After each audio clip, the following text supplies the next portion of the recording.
Hello Seawolves, and we're back with the Daily Show that we of course always start with a nice cup of coffee together. So are you ready? 3, 2, 1.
Oh, delicious. And why are we back with the Daily Show? Because we have a sailing race on. The Ocean Race Europe is starting about 24 hours from now at 2 o'clock tomorrow, so Central European time.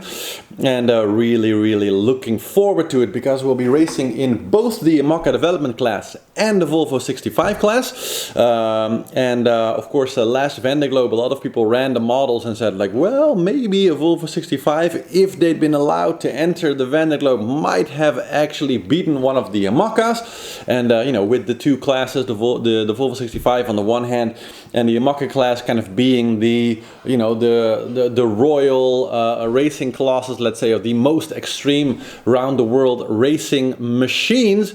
It'll be very interesting to see them now finally racing kind of simultaneously on the same track. They will be having separate start, of course. You know, they're racing in separate classes after all, but same race course, same weather window, same time window. So it will be very interesting to see, you know, kind of who completes the different legs first, and how they kind of stack up the winged warrior IMocas against the super sturdy Volvo 65s. And having come off of the Volvo 65 childhood myself, actually only 2 days ago I was still racing with the team on leg 3 of the Ocean Race Prologue, going from Stockholm, Sweden, all the way back to Scheveningen, which was a really interesting experience. The movie actually was published yesterday evening about that, so I'll put a link in the description below if you want to see what it's like to be the onboard reporter on a boat like that. It was a very interesting experience, and I think it will definitely give me some more insights into kind of how the racing goes and being able to predict a little bit better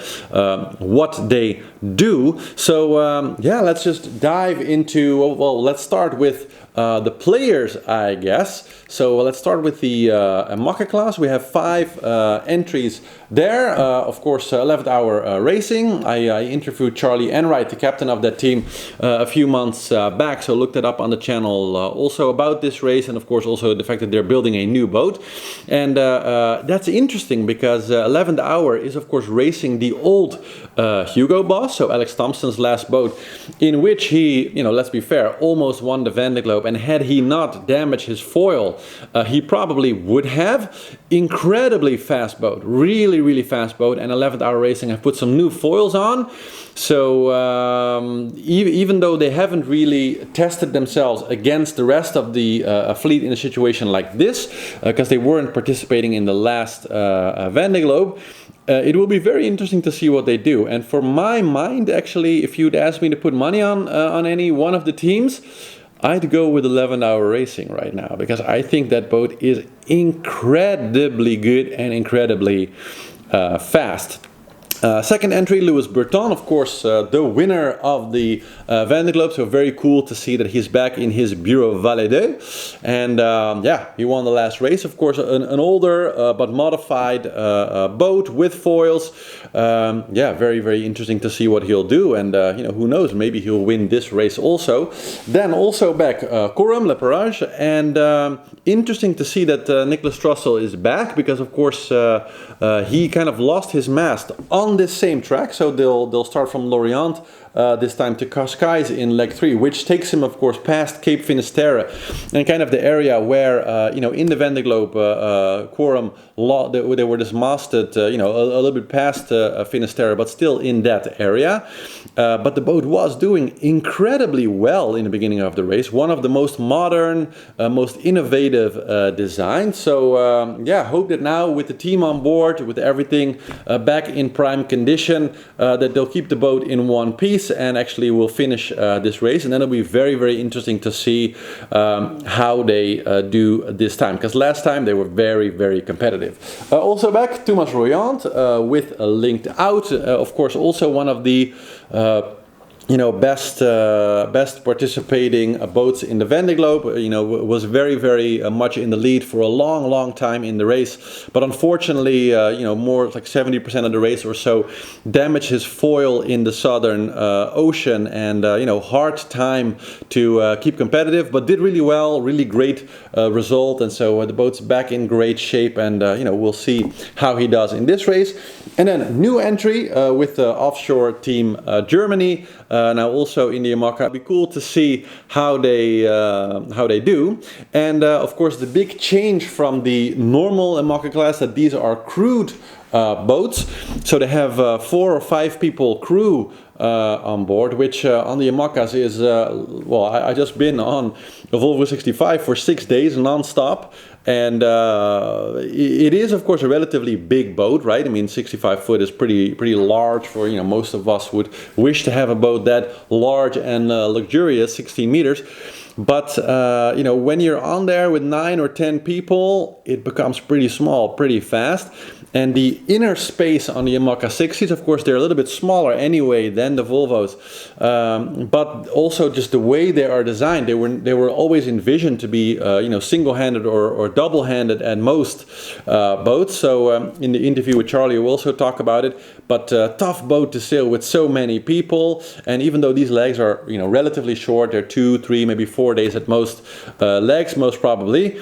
But still, it will be interesting to see on the one hand that they'll be able to push the boat much harder, because you can actually have shifts, and you know, some of the team can sleep and rest while the rest really maximally pushes the boat, which, you know, if you're single-handing or double-handing, it's just, you're always going to be not really pushing the boat to 100% of its capacity most of the time, because you're just, you know, trying to keep yourself and the boat kind of in balance like that, as far as how much energy, you know, any one human or 2 humans can put out.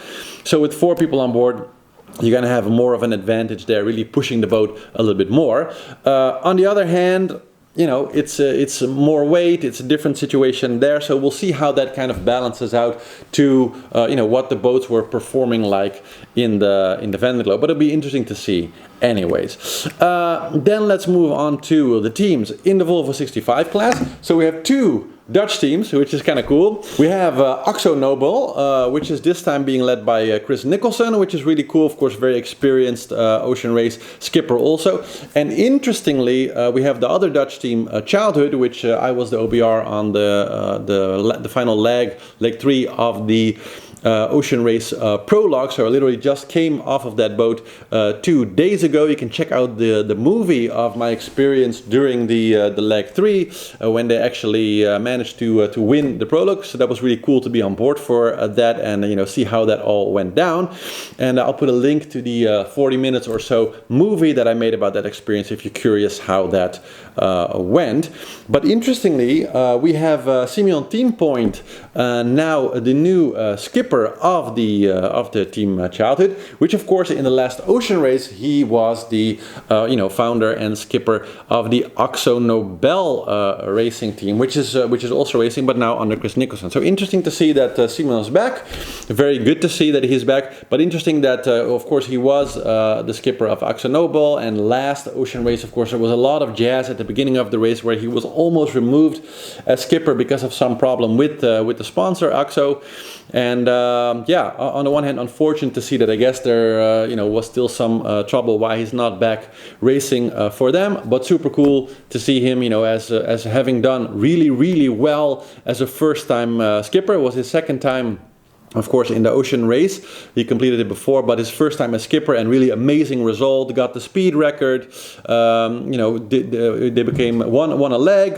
They became fourth, of course, overall. So super good result for a first time skipper. So super cool to see another fellow Dutchman return to the race, and this time he'll be skippering Childhood. Then we have Ambersail, the Lithuanian team. Was very cool to race them. They were kind of our main antagonist in the leg 3, which I was on board for on Childhood, and we did some like really amazing, super close racing with them. Really from the start, they were right with us. Battled them through the mist, which you can see in the movie, which was just epically cool. At some point, AJ woke me up and said, "Hey, we're match racing Ambersail. You got to come out. You got to film this." And it was just this really thick fog, bog really, about 200 meters visibility, and they were just coming like out of the mist and then into the mist again, a little bit more ahead, a little bit more behind for hours and hours. It was really exciting. Really check it out in the video. It was such a cool bit of racing, and was super enjoyable. They were really competitive. They ended up third in the overall ranking of the prologue, with Poland being second. We'll get to that in a second, but really cool to race them, and a new team, so really cool to see how they will do. Then we have Sailing Poland, so that was also very cool. They were kind of tied with us in the end, but because we ended up higher on the last leg, Team Childhood ended up taking the overall lead and winning the prologue, but Poland was second, and of course they've been training long. They've had the boat for a good while. Really since the last ocean race, and been training hard, so very competitive. So I think they're really, besides Childhood right now, really the team to watch out for, let's say. I think they're in really good shape. And we have also the Mirpuri Foundation racing team, relatively new entry also, with Johan Rishon as a skipper, and doing good also in the prologue. So we'll see how they all stack up against each other. Of course, during the prologue, the skipper, at least in our case, Simon Teampoint, wasn't on board. He came on board in Lorient now, so it'll be his first time also racing with this team. So it'll be interesting to see how that switch kind of goes. But those are the teams and the boats to watch out for. So now let's take a look at the route. So right now all the teams are in Lorient, and we'll be racing to Cascais to start. Really close to Cascais, by the way, is a place called Sintra, and I've been there I think 2 years ago, before the Corona time, with my wife to make long walks and stuff. It's this crazy area with lots of castles from the Romantic ages, and super nice. If you want to have a beautiful vacation with your loved ones and just make epic walks and climbs, super beautiful place. I can highly recommend visiting there for a lovely vacation. But back to the route. So it's kind of interesting from Lorient Cascais to Route 1, because if you look at this picture that's on the Ocean Race website with the route, we see this huge kind of bend around, kind of going a little bit into the Atlantic Ocean. I'm not sure actually if that is a artistic representation, or if they gave the team some kind of buoy or a certain GPS point to sail around, which kind of takes them on a bit of a nice offshore sail. I think it is the latter.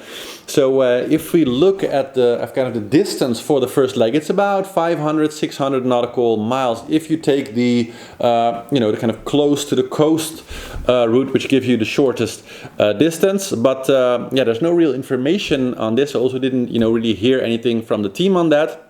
So we'll see if there's actually something that elongates the route a little bit and actually takes them a bit more offshore, some point that they have to cross off. But all in all, it will be, I guess, somewhere between 500, and if they create some kind of a bigger loop, it will be maybe 800 nautical miles or so. So 2, 3, maybe 3.5, if there's not a lot of wind, maybe 4 days of racing for leg 1 that we can expect.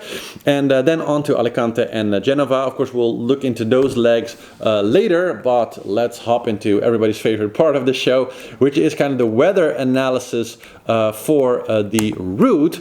Now, just like with the Vendée Globe, we're starting the race in the infamous Bay of Biscay, which we all know can create some really crazy waves and crazy weather.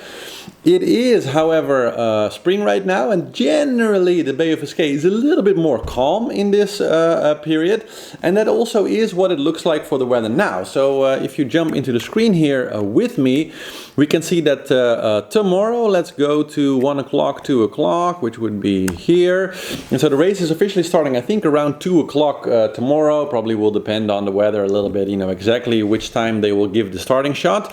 But as you can see, it means very light weather. So we have Lorient here, and we're seeing actually around that time tomorrow, we're seeing 4 knots, a little bit more into the bay. We get 7, maybe 8, a little bit more down, we can see 10 knots. If we scroll a little bit through the time, we see that it does intensify a little bit more towards the evening with some decent breeze, 12, maybe 13, 13, something like that.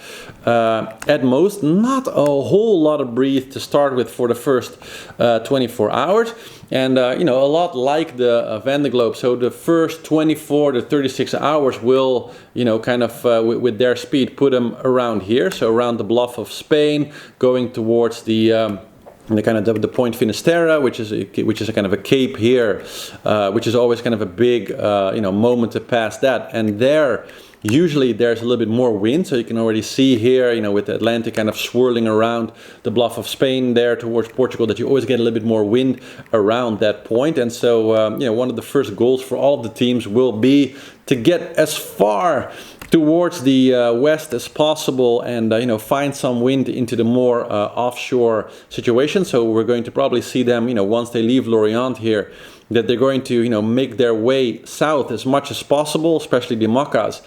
But last time we saw Jean Le Cam, of course, do something interesting, which was really taking the shortest route. So instead of going much more west to find more wind, he actually, started sailing much more east and just took the shortest way around Finisterre, and that put him first in the race in an IMoca. So it'll be interesting to see, having seen that work last time, what the teams will do. Will they go for the standard idea of just get west as fast as possible, you get more wind, or will there be some that will take the shortest route? With this particular wind prediction, it will be kind of interesting because they don't have so much wind, but as you can see, it is in the perfect direction. And actually, if we look at the weather overall, we see that from Lorient on top there all the way to Cascais there, actually over the next 2-3 days, the wind is perfectly following the course.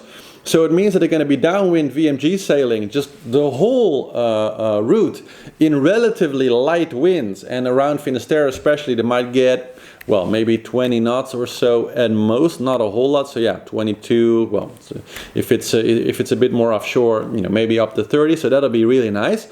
But it looks like perfect, like absolutely perfect conditions for just maximum downwind sailing. And both the Volvo and the IMocas are absolute downwind sailing machines. So because the wind is almost perfectly following the track, it won't be completely ideal for them, because you generally want the wind a little bit off to the side, so it's never really pleasant to go dead downwind, and that's kind of the wind prediction that they got.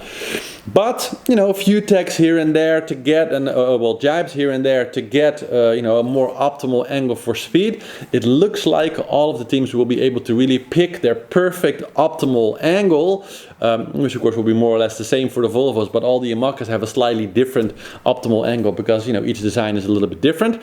But it'll be very interesting to see how that goes. And so especially on the first night and the beginning of the first day, as they're going through that Finisterre, going towards kind of the bluff of Spain there, I think we're going to see some very, very fast speeds, because there hasn't been a lot of wind for the last few days, which means that the sea state is going to be relatively flat, which is, you know, great for both the Volvos and the IMoca class.